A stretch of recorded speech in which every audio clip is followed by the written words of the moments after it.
The morning sun hadn't fully risen when I pulled into the parking lot of the local grocery store, my breath fogging in the crisp Chicago air. It was a Saturday, 2 weeks before Thanksgiving, and I was on a mission. My son, Ryan, was coming home today after wrapping up a big software project in Seattle. I could already picture his grin, the way his eyes crinkled when he was proud of himself. I wanted everything to be perfect. I grabbed a cart and wove through the aisles, picking out the freshest carrots, a plump onion, and a slab of beef for the slow-cooked stew Ryan used to beg for as a kid. For dessert, I'd bake an apple pie, his favorite, with a lattice crust, just like my mom taught me. The cashier, a sweet woman named Judy, raised an eyebrow at my overflowing cart. "Big party, Ellie?" she asked. I smiled, my heart swelling. Ryan's coming home. I wanted to feel special. Back at the house, I tied on my apron and got to work. The kitchen filled with the warm, earthy scent of simmering beef and the sweet tang of apples baking. I set the dining table with my best linen tablecloth, the one I saved for holidays, and tucked a small vase of chrysanthemums in the center.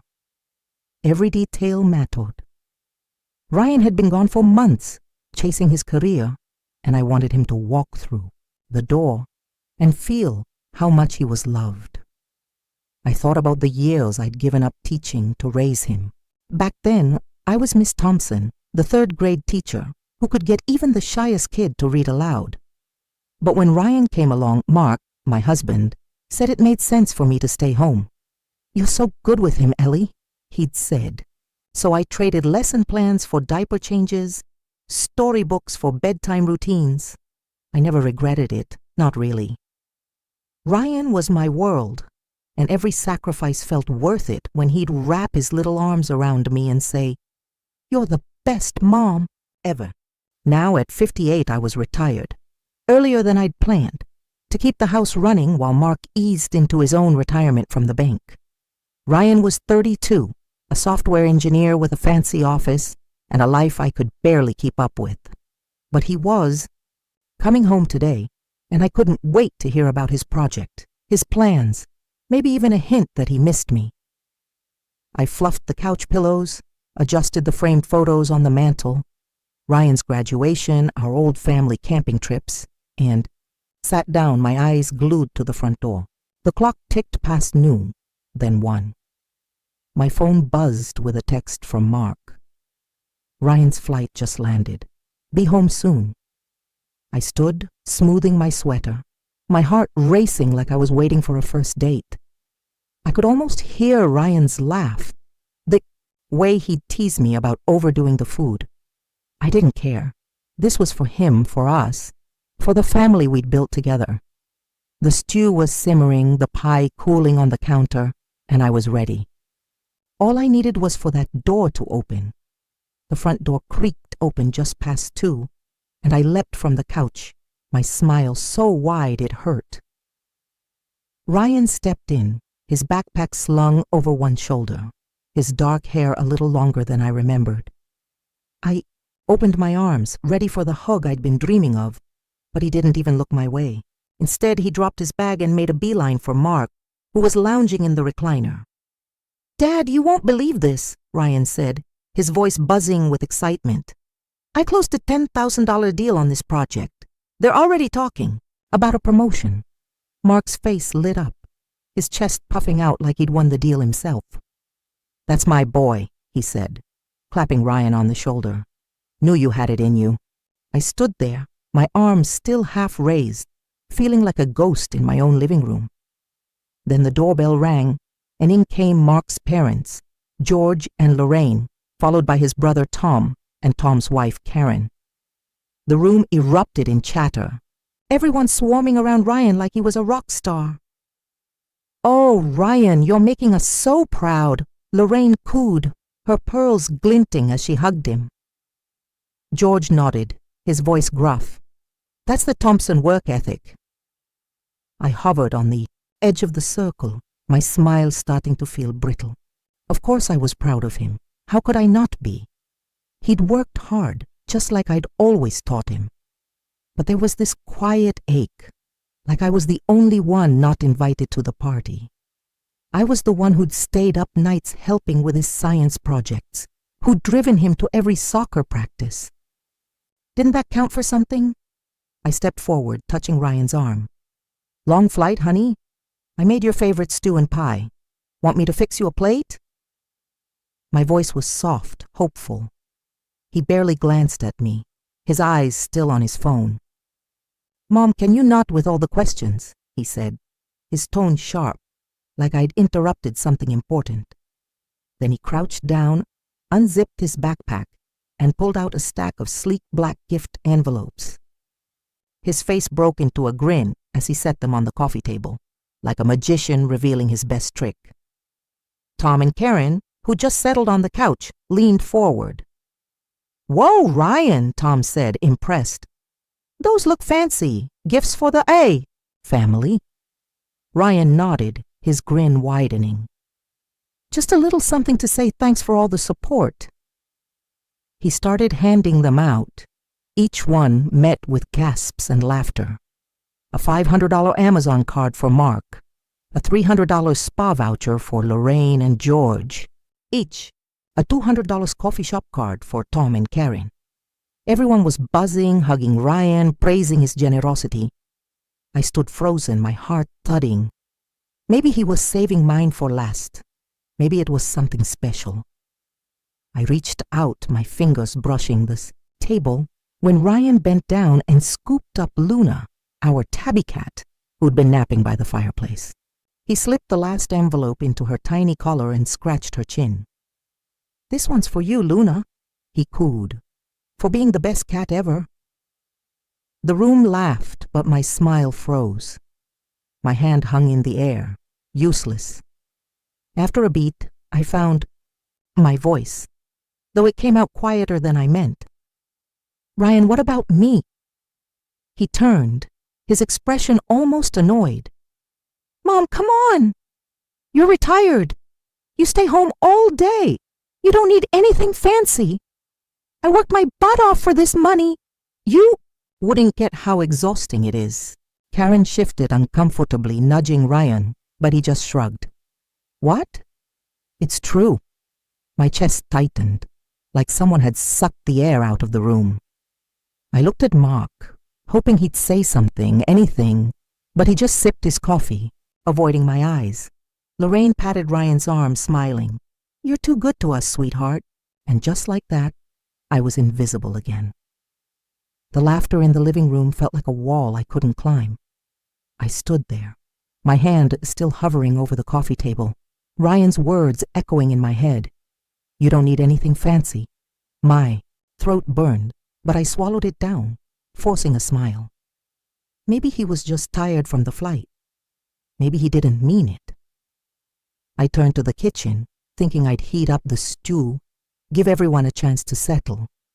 The pie was still warm. Its golden crust perfect. I could fix this. Then Ryan's voice cut through the chatter. Oh, I almost forgot the big news, he said, clapping his hands like a showman. I paused, a ladle in my hand, and peeked back into the living room. He was standing now, his phone out, showing something to Mark. I booked us a family cruise to the Caribbean to celebrate my deal. We leave tomorrow night. 5 days, all-inclusive, sun, beaches, the works. The room exploded with excitement. Lorraine clapped her hands, her voice shrill. Ryan, you're spoiling us. George chuckled, already talking about fishing off the ship. Tom and Karen were scrolling through the cruise website, oohing over the infinity pool. Mark grinned, slapping Ryan's back. That's my kid, always thinking big. I stepped back into the room, my heart lifting. A cruise sounded wonderful. Maybe this was Ryan's way of making up for the gift thing. A family trip. We hadn't had one in years. I moved toward the coffee table where Ryan had spread out the cruise tickets, expecting to see my name. Sounds amazing, honey, I said, my voice brighter than I felt. When do we need to pack? Ryan looked up, his smile faltering for a split second. Then he cleared his throat and said, like it was the most obvious thing in the world. Mom, you're not coming. I need you to stay here and take care of Luna. She'd be miserable alone, and you're the best with her. You know how she gets. The words hit like a slap. My mouth opened, but nothing came out. I looked at Mark, waiting for him to step in, to say, of course Ellie's coming, but he just nodded like it all made perfect sense. Lorraine chimed in, her tone syrupy. Ellie, you're so good with animals. It's really thoughtful of Ryan to trust you with Luna. Thoughtful. The word twisted in my chest like a knife. Something snapped. All the years of swallowing my hurt, of pretending it didn't matter when Mark dismissed my ideas, or Ryan rolled his eyes at my housewife life. It all boiled over. I grabbed the tray of apple pie I'd spent hours perfecting and slammed it onto the floor. The ceramic shattered, crumbs and apples scattering across the hardwood. The room went silent. Every eye on me. Ellie, what the hell? Mark snapped, standing up. Lorraine gasped, clutching her pearls. You've ruined the whole evening. What's wrong with you? George's face darkened, his voice low. This is embarrassing, Ellie. Act your age. Ryan just stared, his jaw tight, then muttered, Mom, it's just a cruise. I'll take you somewhere next year when I get another bonus. Why are you making a scene? A scene. That's what they thought this was. Not a lifetime of being pushed aside, of being the one who cooked, cleaned, and cared, only to be treated like hired help. I laughed, a sharp, bitter sound that startled even me. A scene?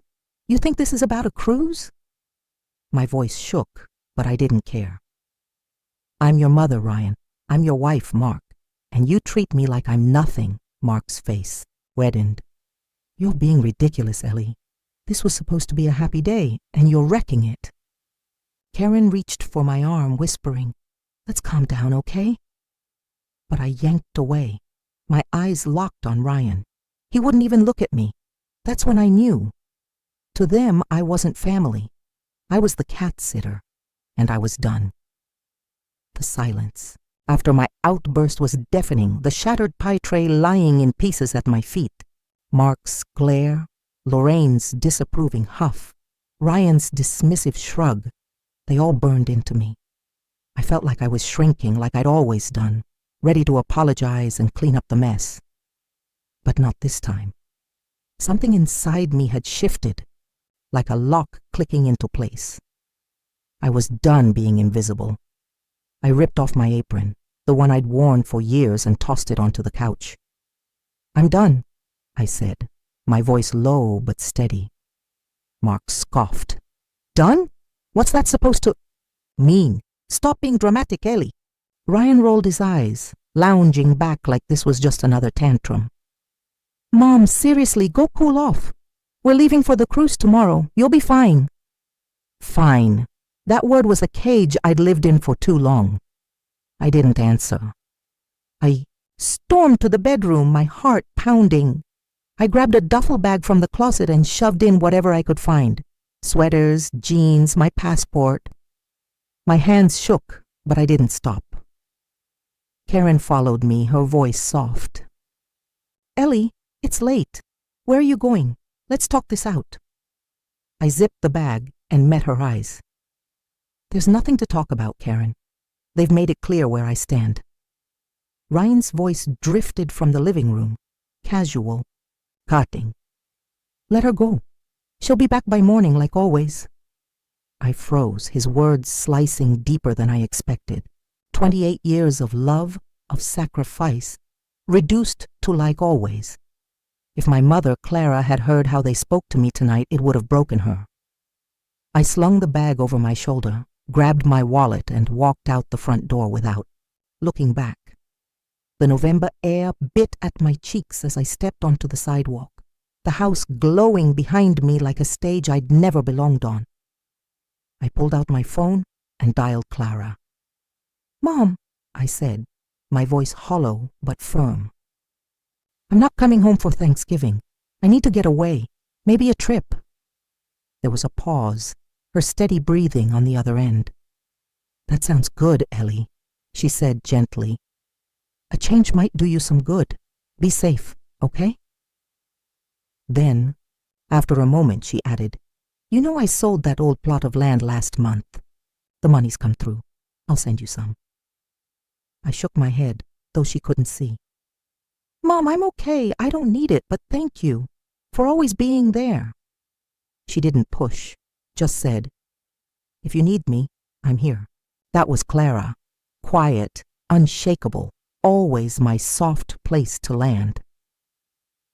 10 minutes later, my phone pinged. A bank notification, $25,000 transferred from Clara. The note read, For my daughter's own life, non-refundable. I stared at it, tears prickling my eyes. That was the thing about having a mom who believed in you. It gave you the courage to walk away from anything that didn't. That night, I checked into a small hotel downtown, the kind with cozy armchairs and free coffee. For the first time in years, I lay in a bed that felt like mine and slept without dreaming of dishes or deadlines. The next morning, I sat by the window, sipping coffee, and opened my laptop. I didn't think twice. I booked a flight to New Zealand, a place I'd only seen in magazines, mountains that touched the sky, beaches that stretched forever. The ticket was mine, paid with Clara's gift, and it felt like a promise to myself. 3 days later, I was standing on a cliff in Queenstown, the wind tangling my hair, the southern Alps rising like giants before me. I joined a group of travelers, mostly folks my age, their faces lined with stories. We hiked trails, shared beers by a bonfire, and watched the sunset paint the sky in pinks and golds. One night, a woman named Diane raised her bottle and said, To new beginnings. I clinked my bottle against hers, my heart full. I posted a photo on Instagram, a silhouette of me against the sunset, captioned, For the first time, I see myself. Back home, Mark called, his voice tight. Ellie, this is ridiculous. Come home. I checked with your mom. You didn't even go. There. Where are you? I hung up without a word. Ryan texted, his tone dripping with sarcasm. Mom, what's with the disappearing act? You're too old for this. We're boarding the cruise tonight. Who's watching Luna? I stared at his message, my thumb hovering over the reply button. Then I deleted it. They thought I'd cave, that I'd always come running back. Not anymore. I was sitting on a pebbled beach in New Zealand, the waves lapping at my boots, when my phone buzzed with a notification. It was from my bank, and my stomach dropped as I read it. $8,000 withdrawn from the joint account I shared with Mark. No warning, no text, just a cold transaction labeled Travel Agency, Caribbean Cruise. My hands trembled as I opened the app and checked the details. The withdrawal was made yesterday, the same day Ryan and the family boarded their precious cruise. I called the bank, my voice shaking. The agent confirmed it. Mark had authorized the transfer, but the payment was linked to Ryan's booking. It hit me like a tidal wave. Ryan hadn't just left me behind to watch Luna. He'd used my money I'd saved from years of pinching pennies, from skipping vacations to pay for his college, to fund their trip. And Mark, my husband of 30 years, had led him. I sat there, the wind whipping my face, feeling like the ground had been yanked out from under me. This wasn't just about being overlooked.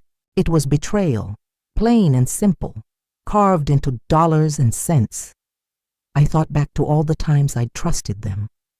The joint account was supposed to be for emergencies, for our future. I'd never questioned Mark's access, never imagined Ryan would dip into it without asking. But now I saw it clearly. To them, I was a resource, not a person. My savings were just another thing to take, like my time, my love, my life. The hurt burned hotter than ever, but it lit something else. Too, a fire I hadn't felt in years. I dialed my old college friend Susan, a lawyer who'd handled tough divorces. Ellie, you okay? She asked, her voice sharp with concern. I told her everything, the cruise, the withdrawal, the way they'd treated me.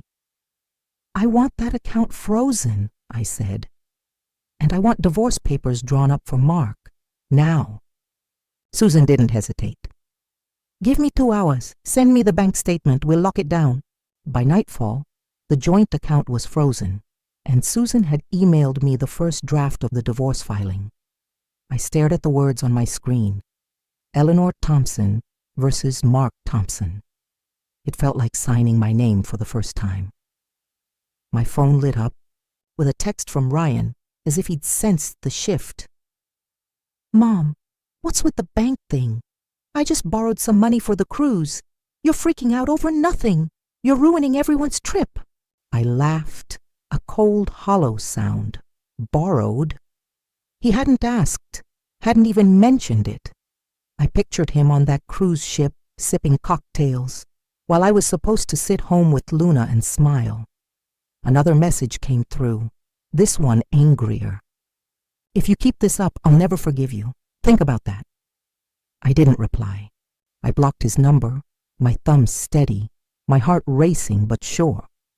The waves kept rolling in, each one washing away a piece of the old Ellie, the one who'd always said yes, who'd always forgiven. I wasn't just leaving them behind.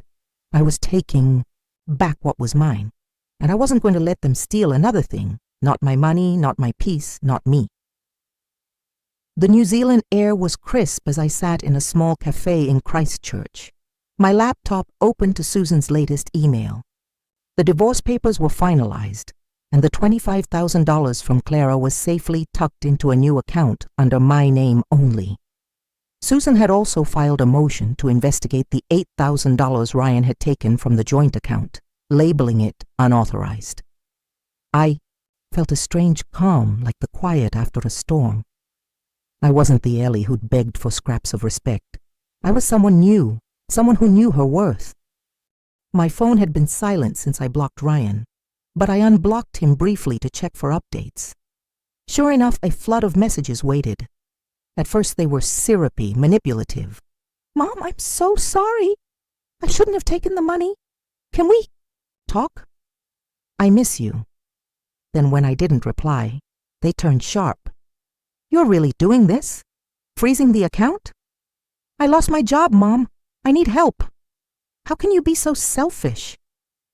I read them with a bitter smile. Selfish? That's what he called. Me for protecting what was mine. I noticed one message mentioning he'd tried logging into my bank account again. Unsuccessfully, thanks to Susan's security measures. That sealed it. I blocked him again, this time for good. A week later, I flew back to Chicago, not because I wanted to, but because Susan said the divorce hearing was scheduled. I didn't go to the house. Instead, I stayed at a hotel near the courthouse, spending my days walking along Lake Michigan, letting the cold wind clear my head. The hearing was quick and brutal. Mark's lawyer tried to argue that the $25,000 from Clara was marital property since we were still legally married when it was transferred. Susan was ready. She presented the bank records, the transfer date, 2 weeks after I'd left Mark, and Clara's note, for my daughter's own life, non-refundable. Best of all, she showed the judge the $8,000 withdrawal, complete with Ryan's booking confirmation and Mark's signature. The judge, a no-nonsense woman with sharp eyes, didn't blink. The funds from Miss Thompson's mother are her sole property. Mr. Thompson has no claim. Mark's face went gray. I didn't look at him.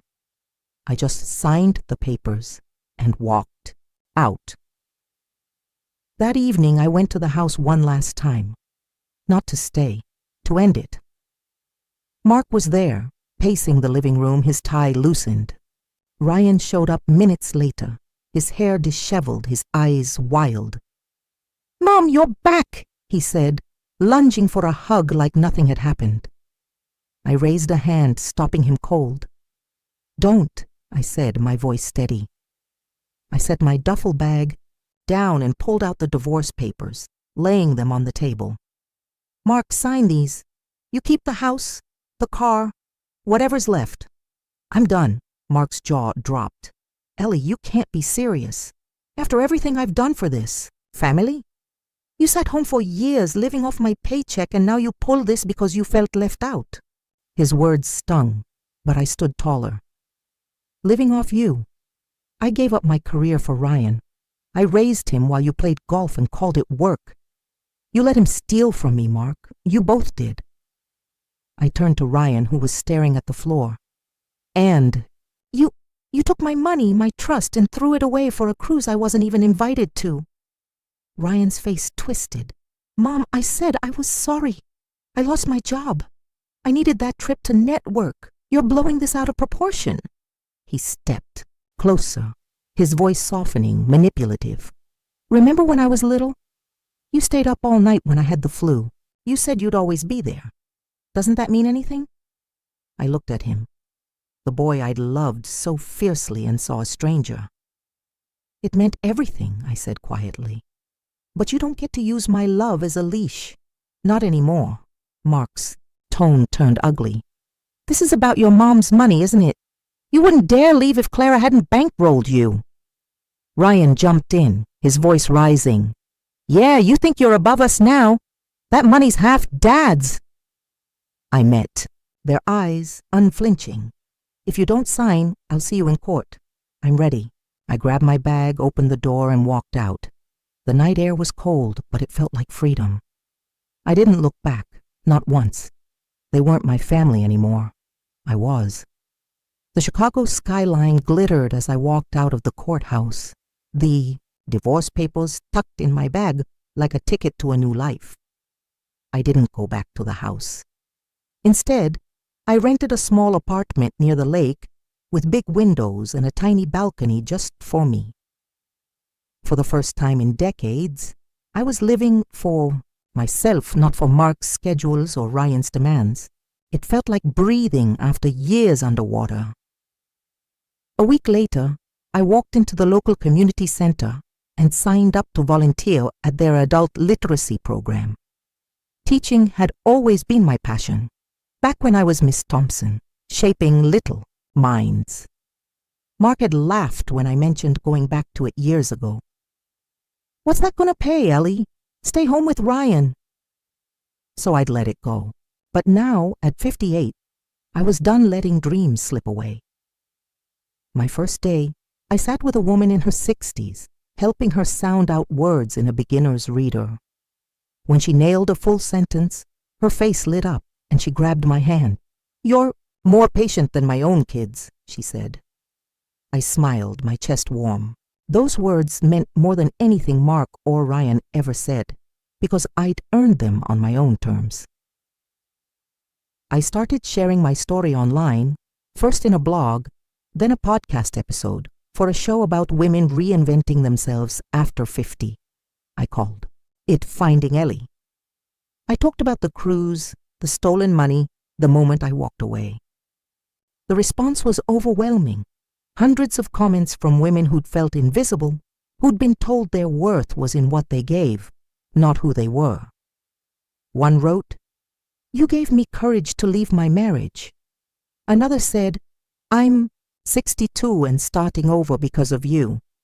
I read them with tears in my eyes, not sadness, but pride. I wasn't just healing. I was helping others heal too. I'm Clara, Ellie's mom.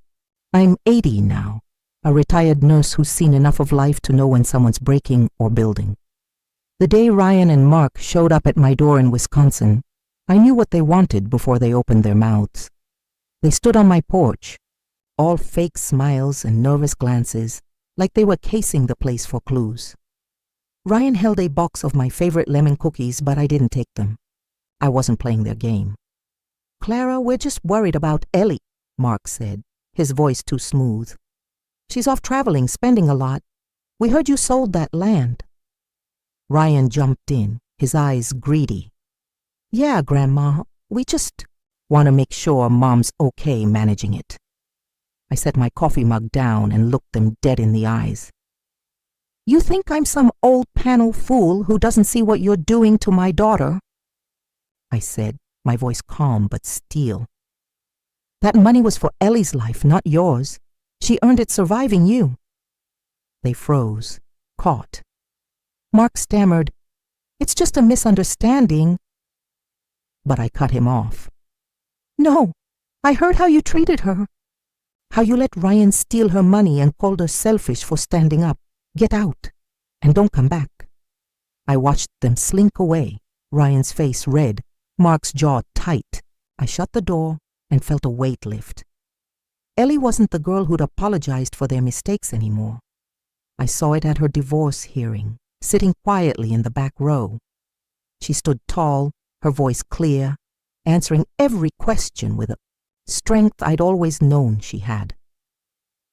When the judge ruled in her favor, I cried.